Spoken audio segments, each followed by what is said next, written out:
শিবু ভট্টাচার্যের নিবাস পেনেটি গ্রামে।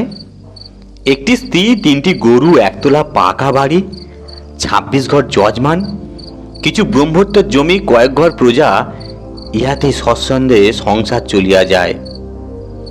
শিবুর বয়স 32। ছেলেবেলায় স্কুলে যায়, একটু লেখাপড়া শিখিয়াছিল এবং বাপের কাছে সামান্য যেটুকু সংস্কৃত পড়িয়াছিল তাহা সম্পত্তি এবং যজমান রক্ষার পক্ষে যথেষ্ট। কিন্তু শিবুর মনে সুখ ছিল না। তাহার স্ত্রী নিত্যকালীর বয়স আন্দাজ 25, আঁটো মজবুত গড়ন, দুর্দান্ত স্বভাব। স্বামীর প্রতি তাহার যত্নের ত্রুটি ছিল না, কিন্তু শিবু সে যত্নের মধ্যে রস খুঁজিয়া পাইত না। সামান্য খুঁটিনাটি লইয়া স্বামী স্ত্রীর তুমুল ঝগড়া বাঁধিত। 5 মিনিট বকাবকির পরেই শিবু দম ফুরাইয়া যাইত। কিন্তু নিত্যকালী রসনা একবার ছুটিতে আরম্ভ করিলে সহজে নিরস্ত হইত না। প্রতিবার শিবুরই পরাজয় ঘটিত। স্ত্রীকে বসে রাখিতে না পারায় পাড়ার লোকেরা শিবুকে কাপুরুষ, ভেড়া, মেনিমুখ প্রভৃতি আখ্যা দিয়াছিল। ঘরে বাহিরে এইরূপ লাঞ্ছিত হওয়ায় শিবুর অশান্তির সীমা ছিল না। একদিন নিত্যকালী গুজব শুনিল তাহার স্বামী চরিত্র দোষ ঘটিয়াছে। সেদিনকার বচসা চরমে পৌঁছল। নিত্যকালীর ঝাঁটা শিবু পৃষ্ঠস্পর্শ করিল। শিবু বেচারা ক্রোধে, ক্ষোভে, কষ্টে চোখের জল রোধ করিয়া কোনো গতিকে রাত কাটাইয়া পরদিন ভোর 6টার ট্রেনে কলিকাতা যাত্রা করিল। শিয়ালদহ হইতে সোজা কালীঘাটে গিয়া শিবু নানা উপচারে 5 টাকার পূজা দিয়া মানত করিল, হেমা কালী, বউটাকে ওলা ওঠায় টেনে নাও মা, আমি জোড়া পাঁঠার নৈবেদ্য দেবো। আর যে বরদাস্ত হয় না, একটা সুরাও করে দাও মা, যাতে আবার নতুন করে সংসার পাততে পারি। ওর ছেলে পুলে হলো না, সেটাও তো দেখতে হবে, দোহাই মা। মন্দির হইতে ফিরিয়া শিবু বড় 1 ঠোঙা তেলে ভাজা খাবার, আঁশের দই এবং আঁশের অমৃতি খাইল। তারপর সমস্ত দিন জন্তুর বাগান, জাদুঘর, হক সাহেবের বাগান, হাইকোর্ট ইত্যাদি দেখিয়া সন্ধ্যাবেলা বিডন স্ট্রিটের হোটেলে ডি অর্থোডক্সে 1 প্লেট কারি, 2 প্লেট রোস্ট ফাউল, 8খানার টেবিল জলযোগ করিল। তারপর সমস্ত রাত থিয়েটার দেখিয়া ভোরে পেনেটি ফিরিয়া গেল। মা কালী কিন্তু উল্টো বুঝিয়াছিলেন। বাড়ি আসিয়াই শিবুর ভেদভূমি আরম্ভ হল। ডাক্তার আসিল, কবিরাজ আসিল, ফল কিছুই হইল না। 8 ঘন্টা রোগে ভুগিয়া স্ত্রীকে পায়ে ধরাইয়া কাঁদাইয়া শিবু ইহলোক ত্যাগ করিল। গ্রামে আর মন টিকিল না। শিবু সেই রাতেই গঙ্গা পার হইল। পেনেটির আর পার কোন্নগর। সেখান হইতে উত্তরমুখ হইয়া ক্রমে রিসোড়া, শ্রীরামপুর, বৈদ্যবাতির হাট, চাঁপদানির চটকল ছাড়াইয়া আরো 2-3 কোষ দূরে ভূষণ্ডির মাঠে পৌঁছল। মাটি বহুদূর বিস্তৃত, জনমানব শূন্য। এককালে এখানে ইট খোলা ছিল, সেজন্য সমতল নয়, কোথাও গর্ত, কোথাও মাটির ঢিবি। মাঝে মাঝে আশ্যাওড়া, ঘেঁটু, বুনোল, বাবলা প্রভৃতির ঝোপ। শিবুর বড়ই পছন্দ হইল। একটা বহুকালের পরিত্যক্ত ইটের পাঁজার একপাশে একটা লম্বা তাল গাছ সোজা হইয়া উঠিয়াছে, আর একদিকে ন্যাড়া বেলগাছ ত্রিভঙ্গ হইয়া দাঁড়াইয়া আছে। শিবু সেই বেলগাছে বঙ্গদত্ত হইয়া বাস করিতে লাগিল। যাহারা স্পিরিচুয়ালিজম বা পেতত্ত্বের খবর রাখেন না, তাহা দিয়ে ওকে ব্যাপারটা সংক্ষেপে বুঝাইয়া দিচ্ছি। মানুষ মরিলে ভূত হয়, ইহা সকলেই শুনিয়াছেন, কিন্তু এই থিওরির সঙ্গে স্বর্গ, নরক, পুনর্জন্ম খাপ খায় কি রূপে? প্রকৃত তথ্য এই যে নাস্তিকদের আত্মা নেই। তাহারা মরিলে অক্সিজেন, হাইড্রোজেন, নাইট্রোজেন প্রভৃতি গ্যাসে পরিণত হন। সাহেবদের মধ্যে যাহারা আস্তিক, তাহাদের আত্মা আছে বটে, কিন্তু পুনর্জন্ম নাই। তাহারা মৃত্যুর পর ভূত হইয়া প্রথম একটি বড় ওয়েটিং রুমে জমায়েত হন, তথায় কল্পবাসের পর তাহাদের শেষে বিচার হয়। রায় বাইর হইলে কতকগুলি ভূত অনন্ত স্বর্গে এবং অবশিষ্ট সকলে অনন্ত নরকে আশ্রয় লাভ করেন। সাহেবরা জীবদশায় যে স্বাধীনতা ভোগ করেন, ভূত অবস্থায় তাহা অনেকটা কমিয়া যায়। বিলাতি প্রেতাত্মা বিনা পাশে ওয়েটিং রুম ছাড়িতে পারে না। যারা সিন্স দেখিয়াছেন তাহাদের জানেন বিলাতি ভূত নামানো কি কঠিন কাজ।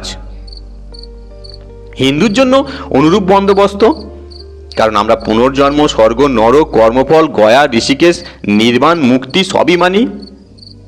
হিন্দু মরিলে প্রথমে ভূত হয় এবং যত্রতত্ত্ব স্বাধীনভাবে বাস করিতে পারে, আবশ্যক মতো ইহলোকের সঙ্গে কারবারও করিতে পারে। এটা একটা মস্ত সুবিধা, কিন্তু এই অবস্থা বেশি দিন স্থায়ী নয়। কেউ কেউ 2-4 দিন পরেই পুনর্জন্ম লাভ করে, কেউ বা 10-20 বছর পরে, কেউ বা 2-3 শতাব্দী পরে। ভূতেদের মাঝে মাঝে চেঞ্জের জন্য স্বর্গে ও নরকে পাঠানো হয়। এটা তাদের স্বাস্থ্যের পক্ষে ভালো, কারণ স্বর্গে নাকি খুব ফুর্তিতে থাকা যায় এবং নরকে গেলে পাপ ক্ষয় হইয়া সূক্ষ্ম শরীর বেশ হালকা ঝরঝরে হয়। তাছাড়া সেখানে অনেক ভালো ভালো লোকের সঙ্গে দেখা হইবার সুবিধা আছে। কিন্তু যাহাদের ভাগ্যক্রমে কাশী লাভ হয়, অথবা নেপালে পশুপতিনাথ বা রথের উপর বাম দর্শন ঘটে, কিংবা যাহারা স্বকৃত পাপের বোঝা ঋষিকেশের উপর চাপাইয়া নিশ্চিত হইতে পারেন, তাহাদের পুনর্জন্ম ন বিদ্যতে, একেবারেই মুক্তি। 2-3 মাস কাটিয়া গিয়াছে, শিবু সেই বেলগাছেই থাকে। প্রথম প্রথম দিন কতক নতুন স্থানে নতুন অবস্থায় বেশ আনন্দে কাটিয়াছিল। এখন শিবুর বড়ই ফাঁকা ফাঁকা ঠেকে। মেজাজটা যতই বোধ হোক, নিত্যের একটা আন্তরিক টান ছিল। শিবু এখন তা হাড়ে হাড়ে অনুভব করিতেছে। একবার ভাবল পেনে দিতে আড্ডা গাড়ি, তারপর মনে হইল লোকে বলিবে বেটা ভূত হইয়াও স্থির আঁচল ছাড়িতে পারে নাই। না, এইখানেই একটা পছন্দ মতো উপদেবীর জোগাড় দেখিতে হইল। ফাল্গুন মাসের শেষ বেলা, গঙ্গার বাঁকের উপর দিয়া দক্ষিণা হাওয়া ঝিরঝির করিয়া বইতেছে। সূর্যদেব জলে হাবুডুবু খাইয়া এইমাত্র তলাইয়া গিয়াছেন। ঘেঁটু ফুলের গন্ধে ভূষণ্ডির মাঠ ভরিয়া গিয়াছে। শিবুর বেলগাছে নতুন পাতা গজাইছে। দূরে আগন্ত ঝোপে গোটা কতক পাকা ফল ফটফট করিয়া ফাটিয়া গেল। একরাশ তুলোরাঁস হাওয়ায় উড়িয়া মাকড়সার কঙ্কালের মতো ঝিকমিক করিয়া শিবুর গায়ে পড়িতে লাগিল। একটা হলদে রঙের প্রজাপতি শিবুর সূক্ষ্ম শরীর ভেদ করিয়া উড়িয়া গেল। একটা কাল গোবরে পোকা ভরর আওয়াজ করিয়া শিবুকে প্রদক্ষিণ করিতে লাগিল। অদূরে ভাবলা গাছে একজোড়া দাঁড় কাক বসিয়া আছে। কাক গলায় সুরসুরি দিচ্ছে। কাকিনী চোখ মুদিয়া গদগদ স্বরে মাঝে মাঝে কাকা আওয়াজ করিতেছে। একটা কটকটে ব্যাঙ সদ্য ঘুম হইতে উঠিয়া গুটি গুটি পা ফেলিয়া টিটকিরি দিয়া উঠিল। একদল ছেঁচি পোকা সন্ধ্যার আসরের জন্য যন্ত্রে সুর বাঁধিতেছিল। এতক্ষণে সঙ্গত ঠিক হওয়ায় সমস্বরে রিরি করিয়া উঠিল। শিবুর যদিও রক্ত মাংসের শরীর নাই, কিন্তু মরিলেও স্বভাব যাইবে কোথায়? শিবুর মনটা খাঁ করিতে লাগিল। যেখানে হৃৎপিণ্ড ছিল সেখানটা ভরাট হইয়া ধড়াক ধড়াক করিতে লাগলো। মনে পড়ল ভূষণ্ডির মাঠে প্রান্ত অবস্থিত পিটুবিলের ধারে শ্যাওড়া গাছে একটা পেদনি বাস করে। শিবু তাকে অনেকবার সন্ধ্যাবেলা পল হাতে মাছ ধরতে দেখেছে। আর আপাদ মস্তক ঘেরা টোপ দিয়ে ঢাকা।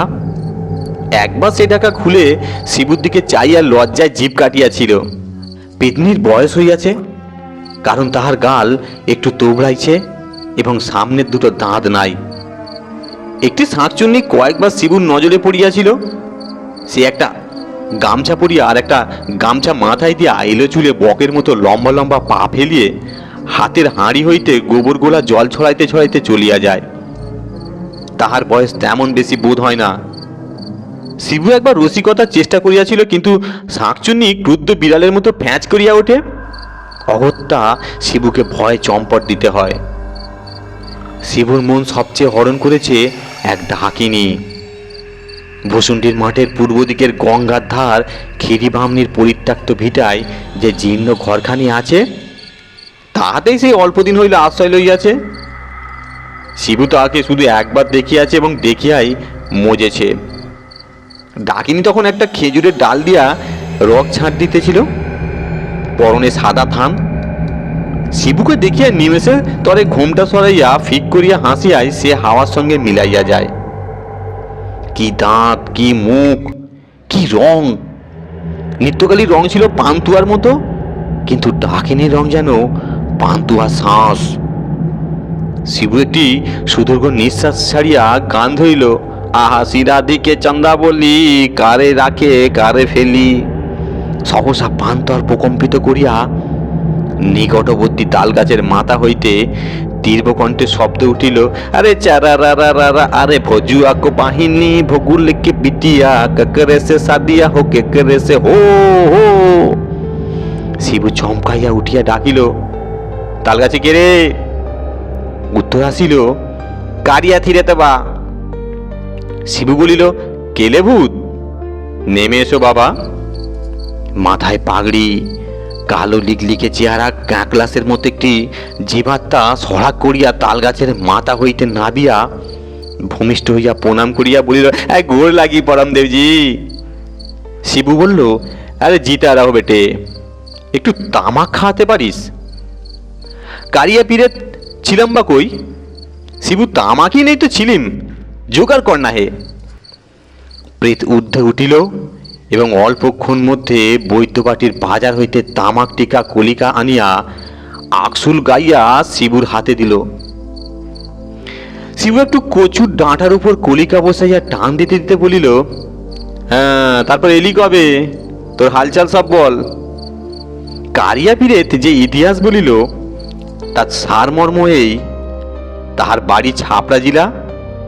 দেশে এককালে তাহার জরু গরু জমি জেরাত সবই ছিল।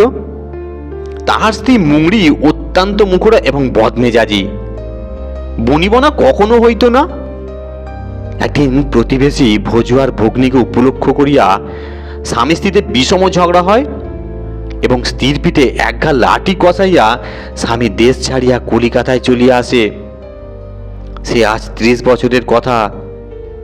কিছুদিন পরে সংবাদ আসে যে মুংড়ি রোগে মারিয়াছে। স্বামী আর দেশে ফিরিল না, বিবাহ করিল না। নানা স্থানে চাকরি করে অবশেষে চাপদানির মিলে কুলির কাজে ভর্তি হয় এবং কয়েক বছরের মধ্যে সর্দারের পদ পায়। কিছুদিন পূর্বে একটি লোহার কড়ি হাফিজ অর্থাৎ কপিকলে উত্তোলন করিবার সময় তার মাথায় চোট লাগে। তারপরে 1 মাস হাসপাতালে শয্যাশায়ী হইয়া থাকে। সম্প্রতি পঞ্চত্ব প্রাপ্ত হইয়া পেতরূপেই তালগাছ বিরাজ করিতেছে। শিবু একটা লম্বা টান মারিয়া কলকিতে কারিয়া পীরেতকে দিবার উপক্রম করিতেছিল। এমন সময় মাটির ভিতর হইতে ভাঙা কাঁসরের মতো আওয়াজ আসিল, মায়া, কলকাতায় কিছু আছে নাকি? বেলগাছের কাছে ইটের পাঁজা ছিল, তা হইতে খান কতক ইট খসিয়া গেল এবং ফাঁকের ভিতর হইতে হামাগুড়ি দিয়া একটি মূর্তি বাহির হইল। স্থূল খর্বদেহ, ঠেলো হুঁকার খোলের উপর একজোড়া পাকা গোপ গজাইলে যেরকম হয় সেই প্রকার মুখ, মাথায় টাক, গলায় রুদ্রাক্ষের মালা, গায়ে ঘুন্টি দিয়া মেরজাই, পরনে ধুতি, পায়ে তালতলার চটি। আগন্তুক শিবুর হাত হইতে কলকাঠি লইয়া বলিলেন, ব্রাহ্মণ, দণ্ডবোধ নয়, কিন্তু সম্পত্তি ছিল এইখানে পোতা আছে, তাই যক্ষী হয়ে আগলাচ্ছি। বেশি কিছু নয়, এই 200-500।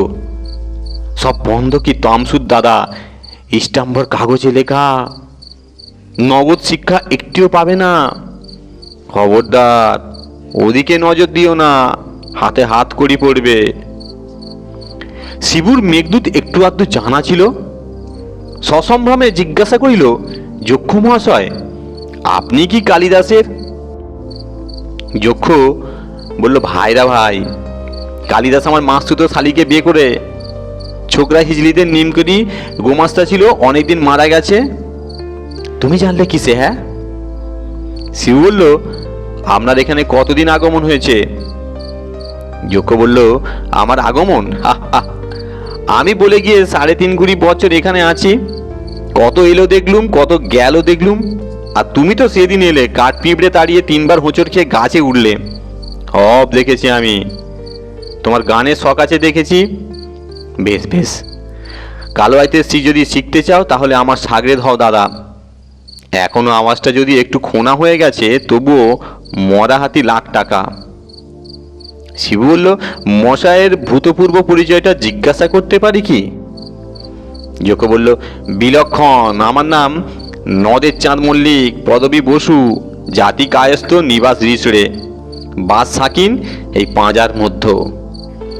সাবেক পেশা দারোগাগিরি, এলাকার রিসরে ইস্তক ভদ্রেশ্বর। জজটি সাহেবের নাম শুনেছে। হুগলির কালেক্টর ভারী ভালোবাসতো আমাকে। মুল্লুকের শাসনটা তামাম আমার হাতেই ছেড়ে দিয়েছিল। নাদু মল্লিকের দাপটের লোকে ত্রাহি তাহি ডাক ছাড়ত। শিবু বলিল, মহাশয়ের পরিবারাদি কি?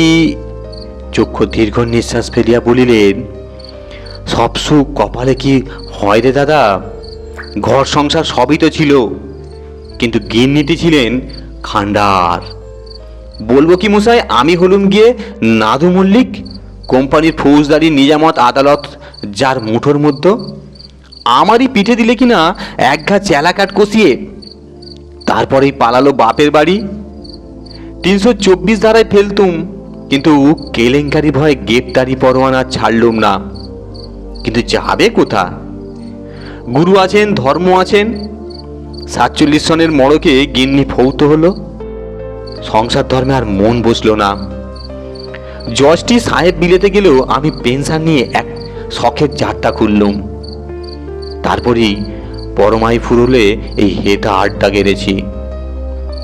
ছেলেপুলে হয়নি তাতে দুঃখ নেই দাদা। আমি করব রোজগার, আর কোন আবেগের বেটা ভূত মানুষ হয়ে আমার ঘরে জন্ম নিয়ে সম্পত্তির ওয়ারিশ হবে? সেটা আমার সইত না। এখন তোফা আছি, নিজের বিষয় নিজেই আগলাই, গঙ্গার হাওয়া খাই আর বম বম করি। থাক আমার কথা, শব্দ শুনলে এখন তোমার কেচ্ছা বলো। শিবু নিজের ইতিহাস সমস্ত বিবৃত করল, পীড়িতের পরিচয় দিল। যক্ষ সব স্যাঙাতের একই হাল দেখছি। পুরনো কথা ভেবে মন খারাপ করে ফল নেই। এখন একটু গান বাজনা করি এসো। পাকো আজ নেই, তেমন জুত হবে না। আচ্ছা, পেট চাপড়েই ঠোকা দি। তোর পেট তো ঢন ঢন করছে। বাবা ছাতুখোর, একটু এঁটেল মাটি চটকে এই মধ্যিখানে থাবড়ে দিত। ঠিক হয়েছে, এইবার ঠিক হয়েছে। চৌতাল বোঝ, 6 মাত্রা 4 তাল 2 ফাঁক। বল বল বল শোন। উদ্যোগী পুরুষের লক্ষ্মী লাভ অনিবার্য। অনেক কাকুতি মিনতির পরে ডাকিনী ডিবুর ঘর করিতে রাজি হইয়াছে, কিন্তু সে এখনো কথা বলে নাই, ঘোমটাও খোলে নাই। তবে ইশারায় সম্মতি জানাইছে। আজ ভৌতিক পদ্ধতিতে শিবুর বিবাহ। সূর্যাস্ত হইবে মাত্রই শিবু সর্বাঙ্গে গঙ্গা মৃত্তিকা মাখিয়া স্নান করিল, গাবের আটা দিয়া পৈতা মাজিল, ফণি মনসার বুরুজ দিয়া চুল আঁজরাইল, টিকিতে একটি পাকা তেলা কুঁচো বাঁধিল। ঝোপে ঝোপে বন জঙ্গলে ঘুরিয়া ঘুরিয়া একরাশ ঘেঁটু ফুল, বইচি, কয়েকটা পাকা নোনা ও বেল সঙ্গ করিল। তারপর সন্ধ্যায় শিয়ালের ঐক্যতান আরম্ভ হইতেই সে ক্ষীর বামনির ভিটায় যাত্রা করিল। সেদিন শুক্লপক্ষে চতুর্দশী, ঘরের দাওয়ায় কচু পাতার আসনে ডাকিনীর সম্মুখে বসিয়া শিবু মন্ত্রপাঠের উদ্যোগ করিয়া উৎসুক চিত্তে বলিল, এইবার ঘোমটাটা খুলতে হচ্ছে। ডাকিনী ঘোমটা সরাইল। শিবু চমকিত হইয়া সবাই বলিল, হ্যাঁ তুমি নৃত্যকালী বলিল, হ্যাঁ রে মিনসে, মনে করেছিলিস মরে আমার কবল থেকে বাঁচবি? পেতনি শাঁকচুন্নির পিছু পিছু ঘুরতে ঘুরতে বড় মজা, তাই না? শিবু বলল, এলে কি করে? ওলা উঠে নাকি? নৃত্যকালী বলল, ওলা উঠো 70-এর হোক, কেন ঘরে কি কেরোসিন ছিল না? শিবু বলল, তাই চেয়ারাটা ফর্সাপানা দেখাচ্ছে, পড় খেলে সোনার জুলুস বাড়ে। ধারটা একটু নরম হয়েছে নাকি বলতো? শুভকর্মে বাঁধা পড়িল। বাইরেও কিসের গোলযোগ? যেন একপাল শুকুনি গৃহিণী ঝুটোপাটি কাড়াকাড়ি ছিঁড়াছিঁড়ি করিতেছে। সহসা উল্কার মতো ছুটিয়া আসিয়া পেতনি ও শাঁকচুন্নি উঠোনের বেড়ার আগর ঠেলিয়া ভীষণ চেঁচামেচি আরম্ভ করিল। পেতনি বলল, আমার স্বামী তোকে কেন দেবরা? শাঁকচুন্নি বলল, মর বুড়ি, ও যে তোর নাতির বয়সী। পেতনি বলল, আহা কি আমার কোনে বউ গো। শাঁকচুন্নি বলল, দূর মেছো পেতনি, আমি যে 2 জন্ম আগেকার বউরো। পেতনি বলল, দূর গোবর চুন্নি, আমি যে 3 জন্ম আগেকার বউ। শাঁকচুন্নি বলল, মর চেঁচিয়ে ওদিকে ডাইনি বেটি মিনসেকে নিয়ে উদাও হোক। তখন পেতনি বিড়ি করিয়া মন্ত্র পাড়িয়া আগর বন্ধ করিয়া বলিল, আগে তোর ঘাড় মটকায়, তারপর ডাইনি বেটিকে খাবো। কামড়া কামড়ি চুলোচুলি আরম্ভ হইল। একা নিত্যকালীতেই রক্ষা নেই, তার উপর পূর্বোত্তম 2 জন্মের আরো পত্নী হাজির। শিবু হাতে পৈতা জড়াইয়া ইষ্টমন্ত্র জপিতে লাগিল। নিত্যকালী রাগে ফুলিতে লাগিল। এমন সময় নেপথ্যে যক্ষের গলা শোনা গেল। ধনী, শুনছ কিংবা আনমনে? ভাবছো বুঝি শ্যামের বাঁশি ডাকছে তোমায় বাঁচবো নে? ওটা যে খ্যাঁকশিয়ালি দিওনা খুলে কালি রাত বিরেতে শালকুকুরের ছুঁচো পেঁচার ডাক শুনে। যক্ষ বেড়ার কাছে আসিয়া বলিলেন, ভাই এখানে হচ্ছে কি? এত গোলমাল কিসের? কারিয়া পীরের থাকিল, এ বরম পিচাস, আরে দরবাজা তো খোল। শিবু সাড়া নেই। প্রচন্ড ধাক্কা পড়িল, কিন্তু মন্ত্রপদ্য আগর খুলিল না, বেড়াও ভাঙিল না। তখন কারির পীরে তার স্বরে উৎপাটন মন্ত্র জুড়ে দিল। মারে যে জুয়ান হেইয়া, আর ভিতরা হেইয়া, পার্বতে তরি হেইয়া, ঢালে ইঞ্জিন হেইয়া, ফটে বাইলট হেইয়া, খবরদার হাফিজ। মরমর করিয়া ঘরের চাল, দেয়াল, বেড়া, আগর সমস্ত আকাশে উঠিয়া দূরে নিক্ষিপ্ত হইল। ডাকিনী অর্থাৎ নিত্যকালীকে দেখিয়া যক্ষ বলেন, একই কিন্নি এখানে?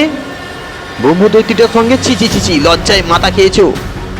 ডাকিনী ঘুমটা টানিয়া কাঠ হইয়া বসিয়া রইল। কারিতে পীরেত বলিল, আরে বুংরি, তোর শরম নাই বা? তারপর যে ব্যাপার আরম্ভ হইল তাহা মনে করিল কলমের কালি শুকাইয়া যায়। শিবু 3 জন্মের স্ত্রী এবং নিত্যকালী 3 জন্মের 3 স্বামী।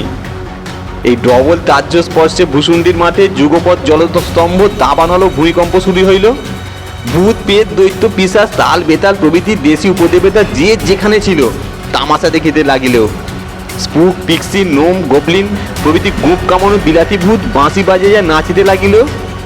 জিত, জানাফ্রিত, মাবিত প্রভৃতি লম্বা দালিওয়ালা কাবলি ও ভূত দাপাদাপি আরম্ভ করিল। চিং চ্যাং ফ্যাচাং ইত্যাদি মাপুন্দে চিনে ভূত দিগবাজি খাইতে লাগিল। রাম রাম রাম, জয় হারিজি চণ্ডী, আজ্ঞা করো মা। কে এই উৎকট দাম্পত্য সমস্যার সমাধান করিবে, আমার কম্য নয়। ভূত জাতি অতি নাচর বান্দা ন্যায্য গণ্ডা ছাড়িবে না। পুরুষের পুরুষত্ব, নারীর নারীত্ব, ভূতের ভূতত্ব, পেতনির পেতনিত্ব এসব তাহারা বিলক্ষণ বোঝে। অতএব স্বনির্বন্ধ অনুরোধ করিতেছি, শ্রীযুক্ত শরৎ চাটুর্যের, চারু বাড়ুজ্যের, নরেশ সেন এবং যতীন সিংহ মহাশয়গণ যুক্তি করিয়া একটা বিলি ব্যবস্থা করিয়া দিন, যাহাতে এই ভূতের সংসারটি ছাড়ে খাড়ে না যায় এবং কোনো রকম নীতি বিহর্গিত বিদঘুটে ব্যাপার না ঘটে। নিতান্ত যদি না পারেন তবে চাঁদা তুলিয়া গয়ায় পিণ্ড দিবার চেষ্টা দেখুন, যাহাতে অতঃপর আমরা শান্তিতে থাকতে পারি। ধন্যবাদ। এটি মজার গল্প, আশা করি আপনাদের ভালো লাগবে। আপনারা সুস্থ থাকুন, ভালো থাকুন।